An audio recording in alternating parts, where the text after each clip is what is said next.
As leaders of Russia, China, India, Iran, and Central Asian countries gathered around a table, a new world order emerged on the horizon.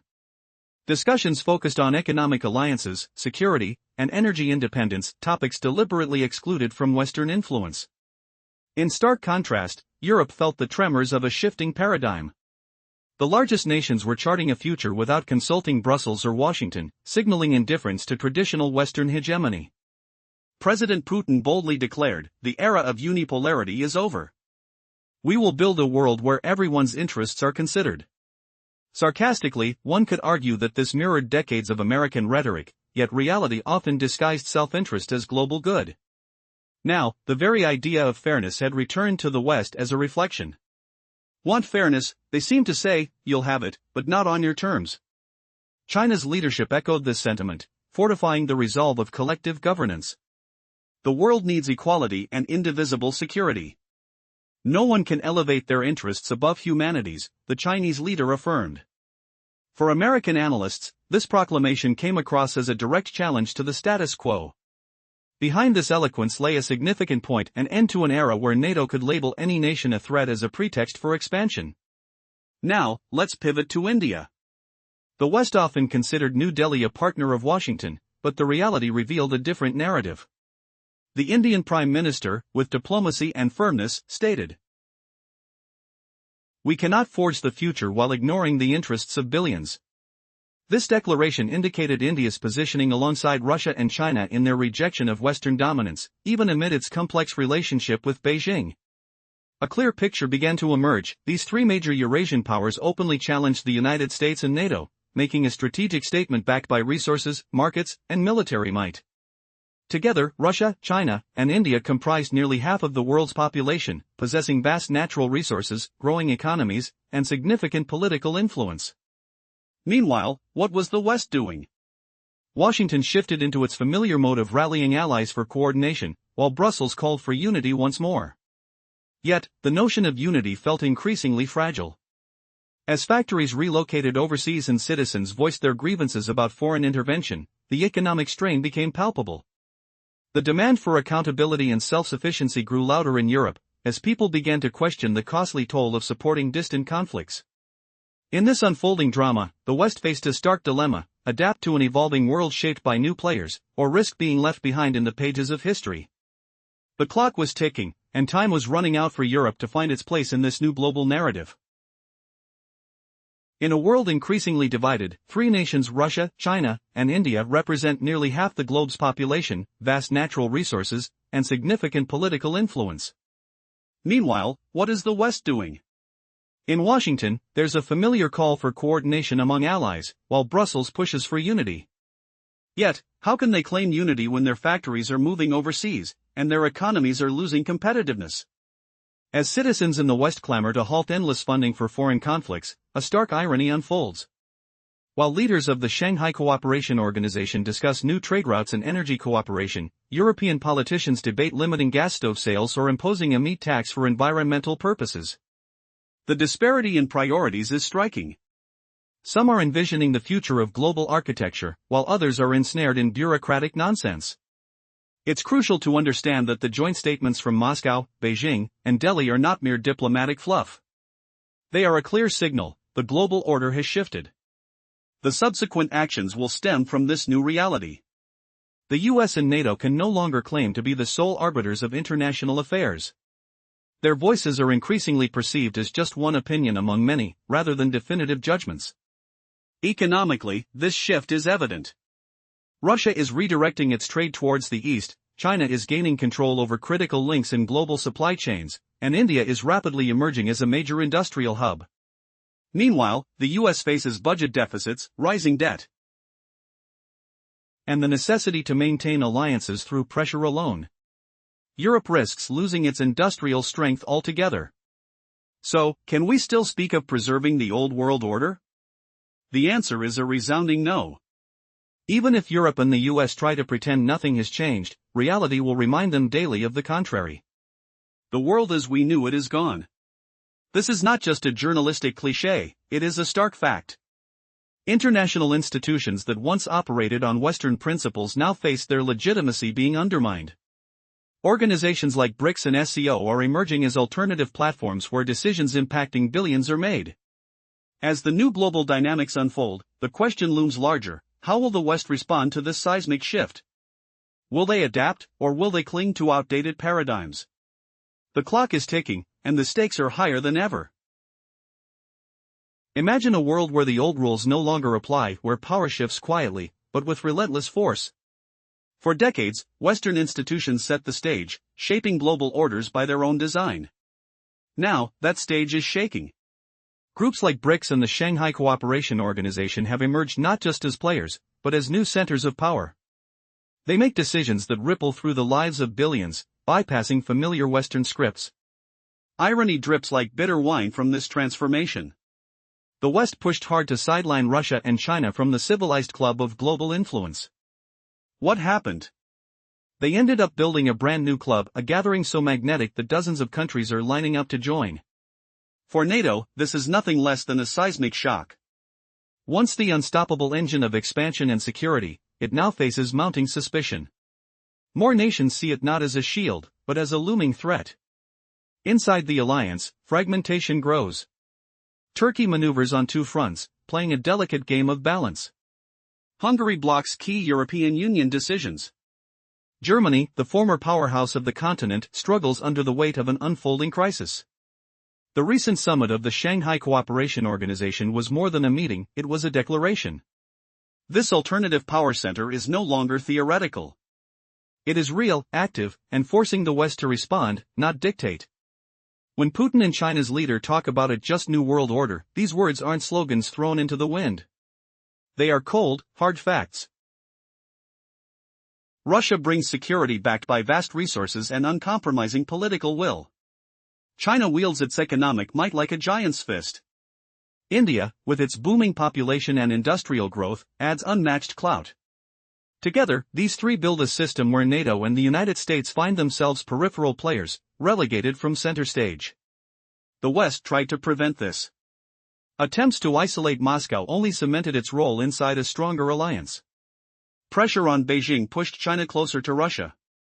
Efforts to lure India into Washington's orbit only hardened New Delhi's resolve for an independent path. The result? Three Eurasian giants, each capable of standing alone, united in a single voice: enough. This marks the collapse of an old world order. What's more, the West failed to recognize the magnitude of this shift at first. To Europe, it still looks like a rough patch, a temporary setback. But it is far more profound, a passing of eras. The looming question now is how long the United States and NATO can maintain the illusion of global supremacy. Half the world is openly building an alternative future.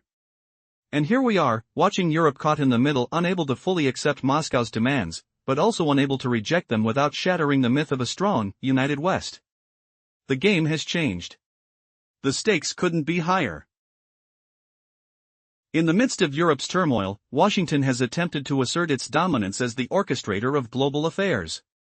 However, it's become evident that the maestro has lost the score and is flailing in the void. Take India, for instance.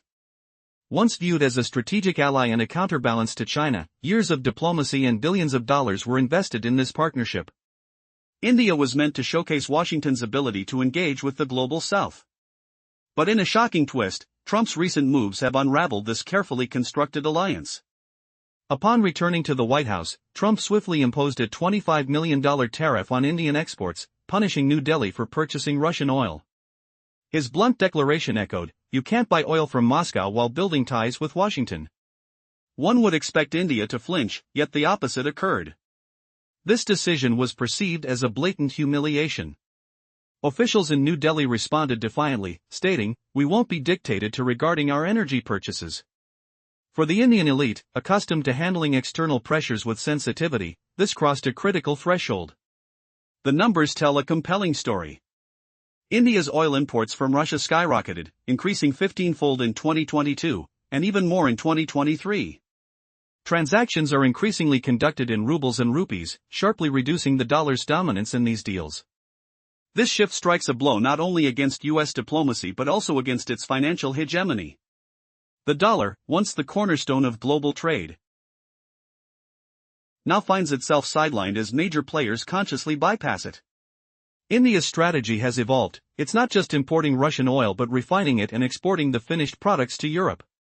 Ironically, the very nations that declared energy wars against Russia are now sourcing fuel from Indian ports, derived from Russian crude. This dual impact not only bolsters Moscow's revenues but also highlights the irony of the situation. As tensions rise, one pressing question looms: can the European Union withstand this upheaval while grappling with internal discontent and an economy on shaky ground? Meanwhile, the United States finds itself sidelined, nursing its wounds.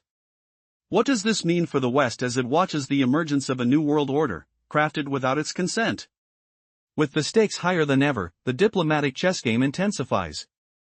Will the West adapt, or will it continue to crumble under the weight of its own miscalculations?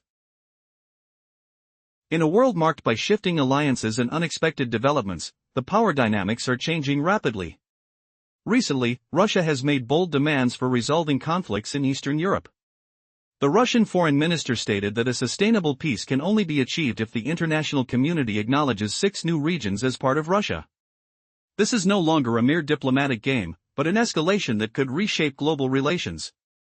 While Moscow once limited its condition to accepting the status of Crimea, it now insists on broader territorial recognition. What seemed unlikely just days ago is now being articulated openly. The stakes are higher than ever, and it's clear, Moscow has decided to shift the conversation to a new arena, one where compromises fade and stark choices emerge: agree to the terms or face irreversible consequences. Timing is crucial. This declaration coincided with President Putin's visit to China, reinforcing the East's willingness to support Russia's stance. Major powers like China and India are showing dissatisfaction with a world order dictated solely by Washington and Brussels. Europe, having spent 2 years isolating Russia, finds itself increasingly cut off from emerging centers of influence. The consequences are stark. The European Union has reportedly lost up to €1 trillion due to the sanction wars. Germany is enduring its lowest levels of industrial productivity since reunification, while France faces rising debt.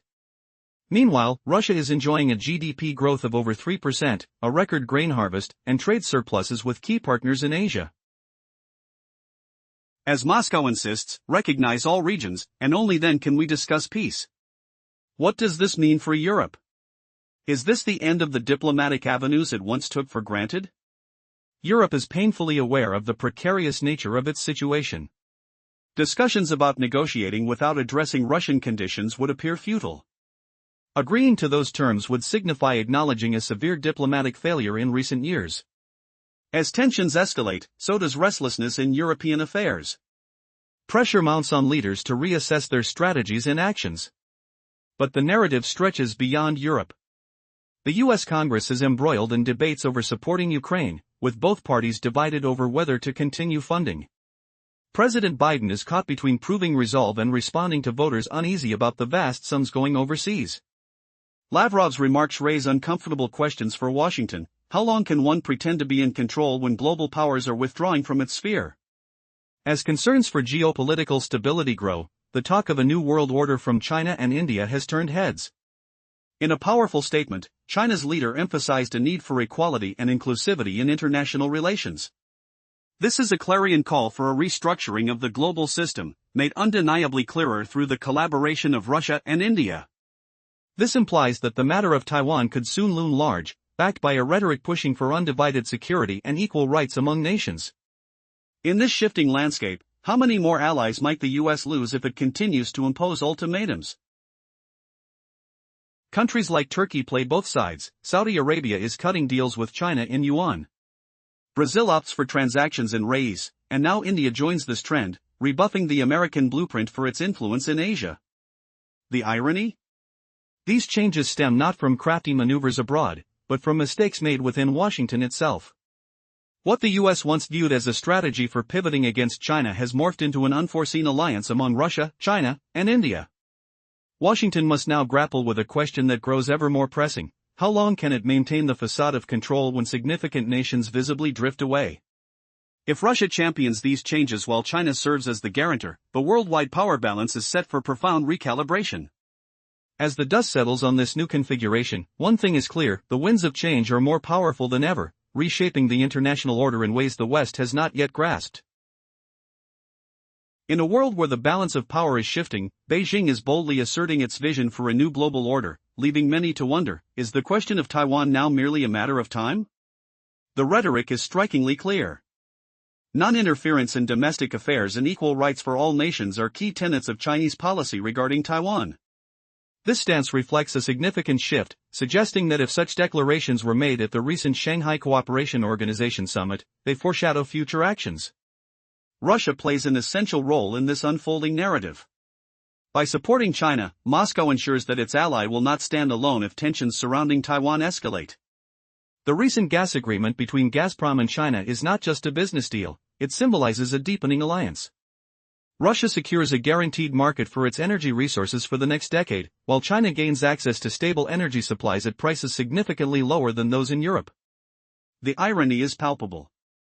Europe could have been the one to forge such a partnership. Had Brussels resisted American pressure and maintained energy cooperation with Moscow, it would now enjoy affordable gas, a robust industrial sector, and a competitive economy. Instead, Europe turned its back on Russian pipelines, opting for more expensive American liquefied natural gas, costing it hundreds of billions of euros, lost jobs, and factory closures. Consider the numbers. In 2021, Russian gas cost Europe an average of $300 per thousand cubic meters. However, after rejecting contracts, that price soared above $2,000 in 2022. Today, Europe pays 1.5 to 2 times more for American LNG than China pays for Russian gas. The disparity is staggering. While Beijing strengthens its industrial base, Brussels finds itself losing ground. Now, this gas contract between Russia and China transcends mere economics, it is a political statement. Moscow and Beijing are declaring, we are building our own energy alliance, and we do not need the West. This agreement serves as a stark reminder to Europe, which has willingly forfeited its resources without gaining anything in return, except for an increasing dependency on Washington. At the summit, China emphasized not just fairness but also a commitment to energy cooperation with partners who respect its interests. As the world watches, the question arises, how will Europe respond to this bold new reality? Will it continue to play the role of a bystander, or will it seize the moment to redefine its position on the global stage? Earlier, we saw how a deal handed Europe a sharp wake-up call. Europe turned away from vital resources but gained nothing in return, only deeper dependence on Washington. At the summit, China didn't just talk about fairness. Its message was clear, we will develop energy partnerships with those who respect our interests. The unspoken target of this statement? Europe. Now, imagine this scene, Europe stands aside while Asia crafts the future. China, Russia, and India form a new axis of power, leaving Europe stranded in the past. The Shanghai Cooperation Organization summit wasn't just a meeting. It was a loud declaration, the birth of a new power center, and Europe isn't part of it. This paradox deepens as Europe finds itself sinking in contradictions and doubts. Let's step closer. China's words were diplomacy dressed in steel. Europe might have been a partner in this new energy game. Instead, it chose to walk away. And India? It didn't just watch from the sidelines. No, Delhi ramped up purchases of Russian oil to record heights, brushing off American warnings like dust.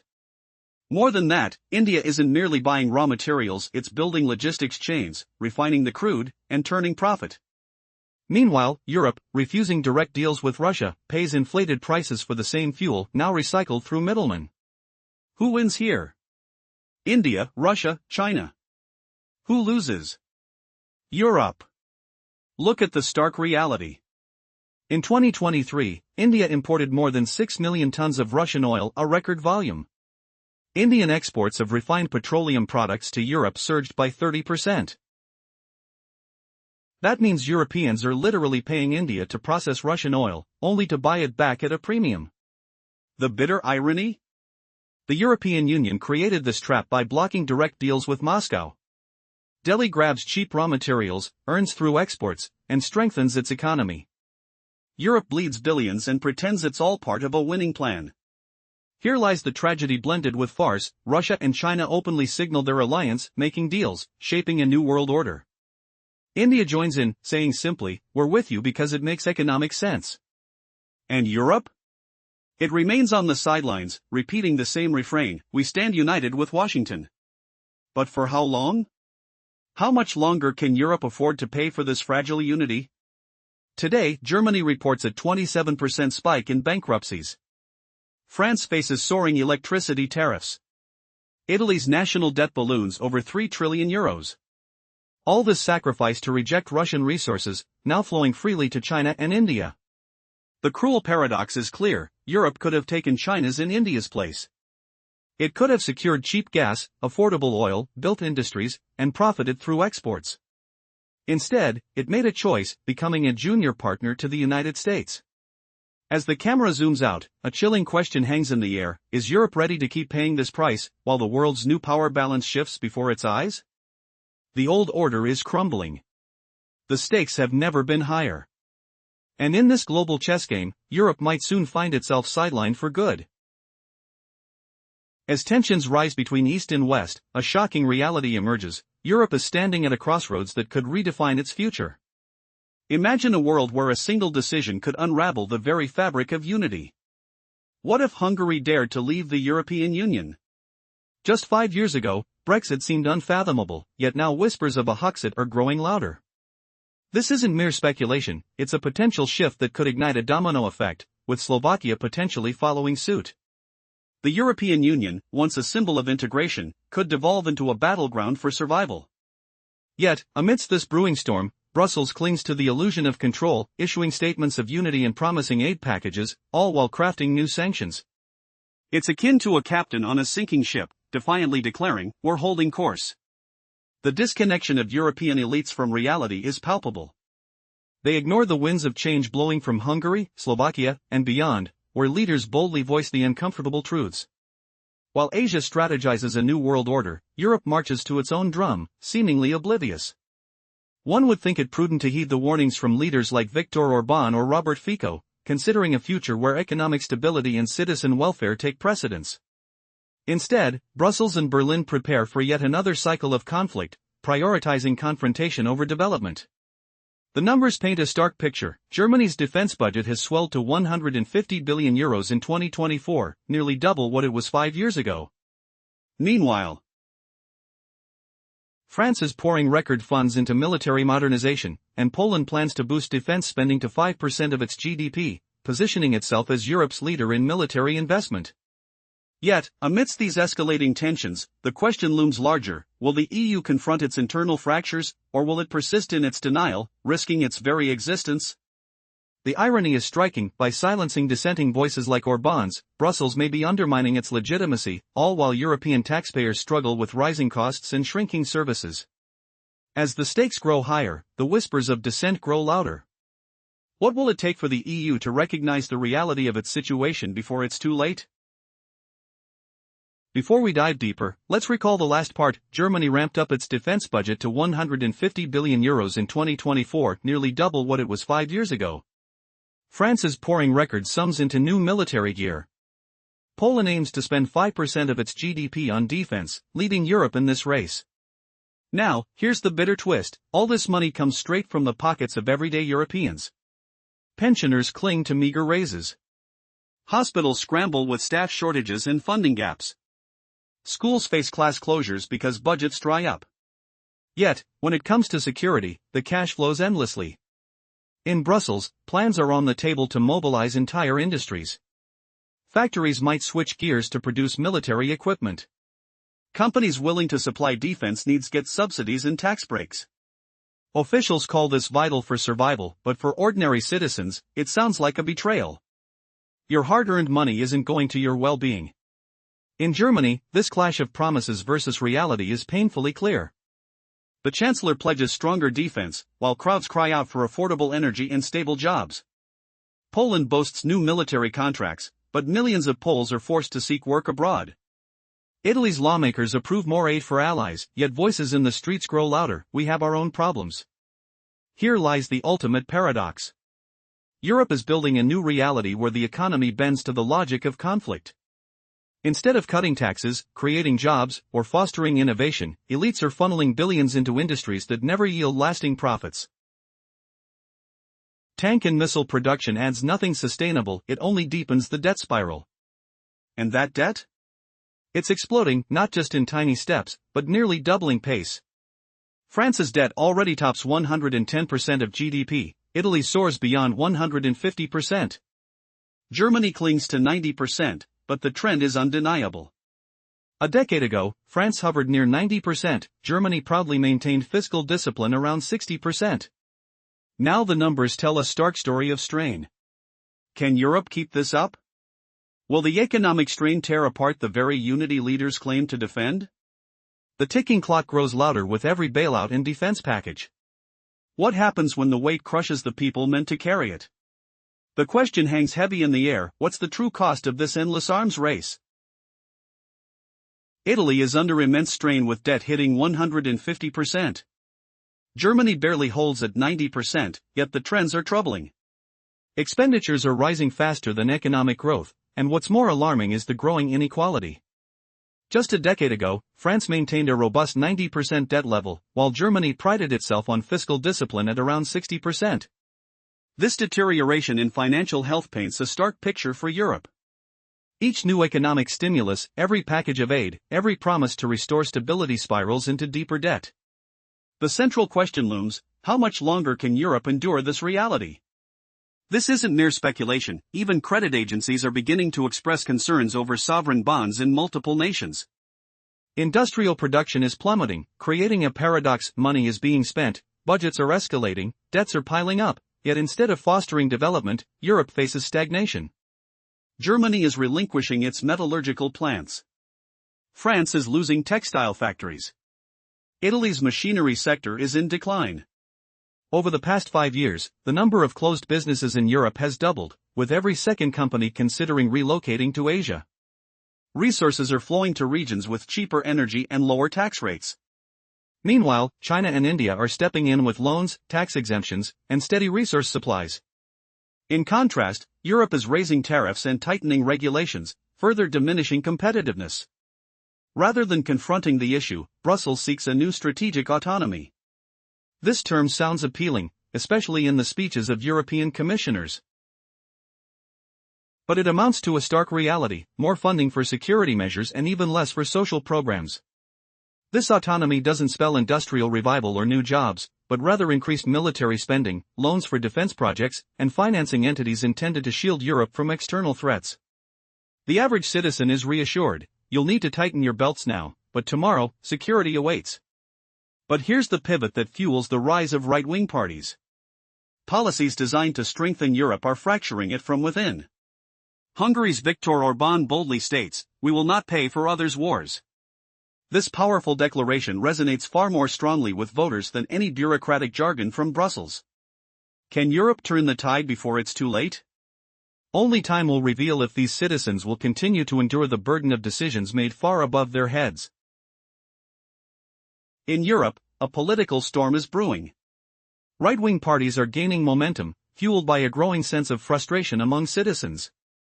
As energy costs soar and the price of food climbs, leaders like Hungary's Viktor Orbán boldly declare, "We will not pay for other people's wars." This sentiment resonates deeply with voters, who are feeling the pinch of rising bills while seeing funds funneled elsewhere.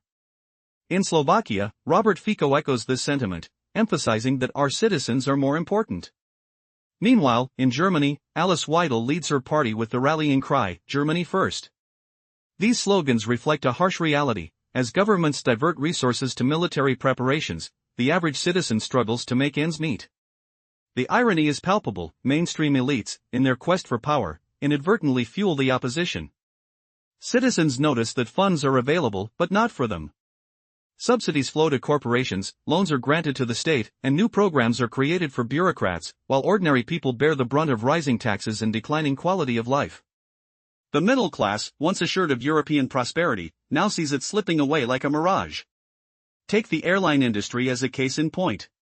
By early 2024, major European carriers announced cuts to domestic flights, citing skyrocketing fuel taxes and rising operational costs. For travelers, this translates to higher fares and limited routes. Businesses face losses and layoffs, while investment dwindles. Yet, defense budgets continue to swell without restraint, creating a stark paradox. Internal transportation systems are crumbling, making movement a challenge, but military contracts receive unlimited funding. Germany's decision to abandon cheap Russian gas means purchasing liquefied fuel from the US at double the previous cost, which is costing its industry billions. Factories close, and jobs disappear. France, once reliant on nuclear energy, faces the daunting task of modernizing reactors, necessitating tens of billions in investments, funds that simply aren't available. Italy struggles to keep businesses afloat, borrowing heavily to cover rising tariffs. As the economic fabric phrase, the call for a re-evaluation of priorities grows louder. Can Europe continue to ignore the voices of its citizens? Or will the discontent lead to a reckoning that reshapes the political landscape? As industry shut down and jobs vanish across Europe, the grim reality sets in. France, once relying on nuclear energy, faces the staggering need for reactor upgrades, costing billions it can't spare. Italy grapples with rising tariffs, borrowing money to compensate businesses. This transformation is being branded as an energy transition, but isn't it really a degradation of the energy foundation? Now, let's delve deeper into the social implications. In Germany, an increasing number of retirees are picking up odd jobs just to make ends meet. Meanwhile, in France, unions have been rallying for over a year against raising the retirement age. In Italy, youth unemployment stubbornly hovers over 20%. When officials in Brussels are asked about new loans, the response revolves solely around bolstering security. However, let's examine the statistics on debt burdens. The combined debt of Eurozone countries has eclipsed 12 trillion euros. The annual cost of servicing this debt runs into the hundreds of billions, yet there's no talk of cutting back. Every new threat prompts further borrowing. The logic is straightforward: citizens can be convinced to pay when security is involved. But eventually, even the most patient taxpayer will wonder why they bear the security costs while corporations and bureaucrats reap the benefits. The situation becomes even clearer against global trends. China invests heavily in infrastructure, building new cities and transportation corridors. India advances its machinery and oil refining sectors. Russia secures energy contracts worth tens of billions. While Europe turns out new directives on plastic bag regulations and values reports. This paints a troubling picture of a continent not only losing its economic footing but also its strategic vision. Ironically, the European Union was founded as a project of peace and prosperity. Today, it seems to be morphing into a scheme of debt and limitations. Instead of being a hub of global trade, Europe resembles a province bound by foreign dictates. Unlike previous eras, however, citizens are awake to this shift, as evidenced by the surge of right-wing parties. Yet, the future continues to slip through their fingers. But here's the twist: as Europe grapples with internal strife, what happens when major powers like China and India begin defining their own agendas? Will Europe remain a passive player on this shifting stage, or will it chart a course back to sovereignty? The question hangs in the air, underscoring a moment of profound uncertainty. In the previous part, we explored the rising tensions within Europe as nations begin to voice their discontent with the burdens imposed by Brussels. The unity that once defined the European Union is fraying, as countries like Hungary and Slovakia assert their rights and question the sacrifices demanded of them. Germany, once a pillar of European integration, is now caught in a debate over its future direction, as the pressure from Washington mounts. Now, the United States is pushing Europe to ramp up its military budgets, procure American weapons, and sever ties with both Russia and China. Europe complies, and by 2024, military expenditures across EU nations are set to exceed 400 billion euros for the first time. Projections indicate they could reach 600 billion by 2030. But what do European citizens gain from this? The answer is stark: higher taxes, cuts to social programs, and mounting debts. This is where the irony deepens. Europe, once proud of its social state, is transforming into a region where pensions are slashed and benefits are eliminated to fund yet another shipment of tanks. The very European project that promised peace and prosperity now relies on rhetoric of threats and enforced loyalty, while hope for a brighter future slips further away. Resources are diverted toward battling internal shadows rather than building roads, enhancing science, or providing youth with opportunities. Universities are cutting programs, schools are facing budget reductions, yet military spending continues to swell.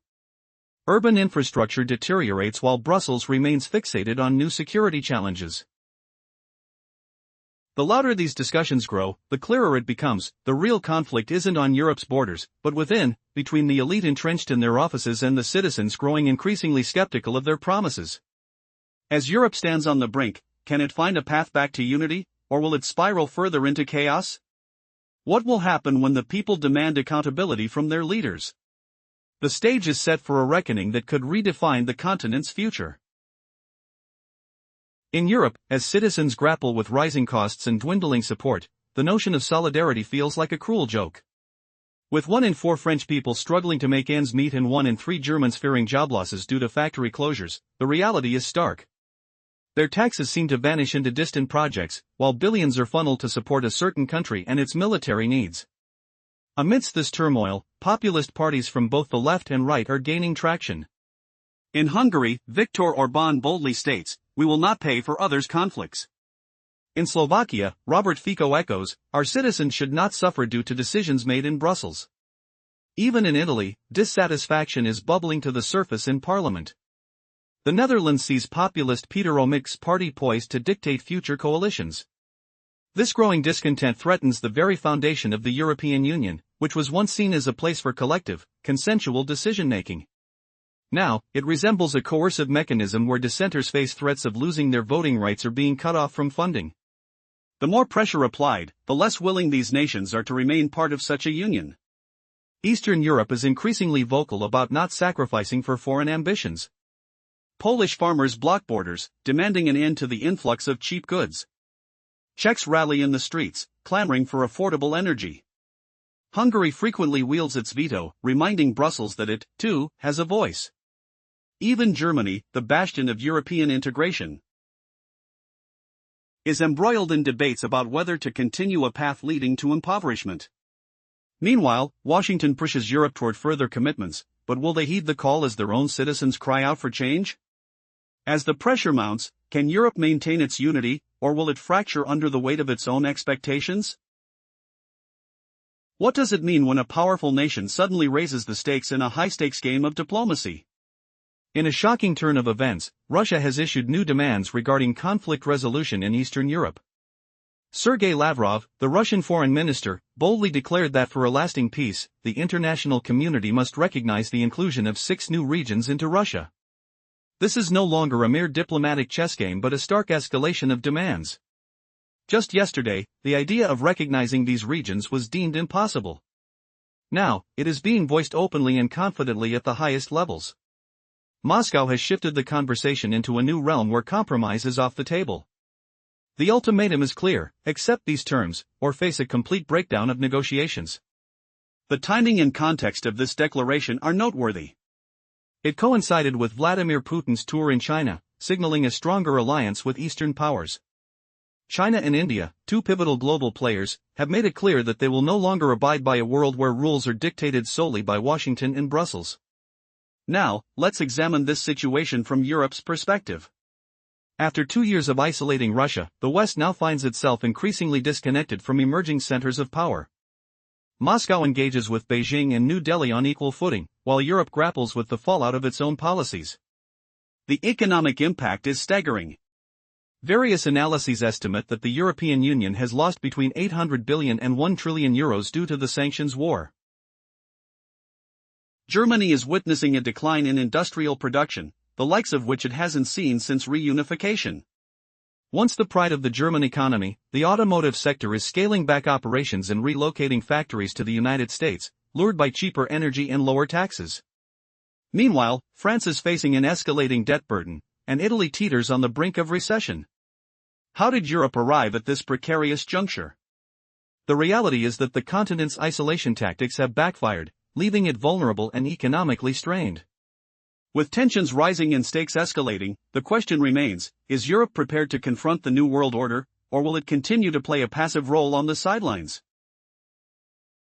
What if the geopolitical chessboard shifted dramatically, with unexpected players stepping up to the table?